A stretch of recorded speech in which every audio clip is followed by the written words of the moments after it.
চলে এসেছি তোমাদের কাছে আমার জন্মদিনটা কিভাবে কাটালাম সেটাই দেখানোর জন্য। দেখো, এটা আগের দিন রাত্রেবেলা 12টার পর ওরা আমরা কেক কাটার পর ও আমাকে কেকটা খাইয়ে দিচ্ছিল, তারপর আমাকে রিং লাইট গিফট করেছিল, সেটাই আমি তোমাদেরকে দেখাচ্ছিলাম। এর সঙ্গে সঙ্গে আরেকটা হচ্ছে ব্লুটুথ দিয়েছিল, ব্লুটুথ স্পিকার, যেটা কিনা আমার ভয়েসটা সুন্দর আসার জন্য সেটাই দিয়েছিল। ওইগুলোই সব ওপেনিং করে তোমাদের কাছে দেখিয়ে দিচ্ছিলাম।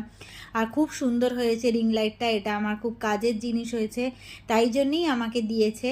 আর যাতে কিনা আমার ভিডিও করতে ভালো হয়, পরিষ্কার আসে। প্রত্যেকের জন্মদিনেই ঠাকুরকে মালা পরানো হয়, মিষ্টি দিয়ে পুজো দেওয়া হয়, তারপরে আমি একদম চলে এসেছি। তারপর দেখো, মা অনেক কিছু রান্না করে পাঠিয়েছিল, পায়েসটা তো পাঠাবেই, তাই ওকে ফোন করে অফিস থেকে ডেকে নিয়েছিল। তারপরে অনেক রান্না করে পাঠিয়েছিল, লুচি, ছোলার ডাল, ঘুগনি, আলু পোস্ত, তারপরে সুজির উপমা, ইডলি, অনেক কিছু করে পাঠিয়েছিল। তো পায়েসটা খেয়ে আমার তো খুব ভালো লেগেছিল, জন্মদিনের দিন মায়ের হাতের পায়েস। তো তোমাদের কেমন লাগলো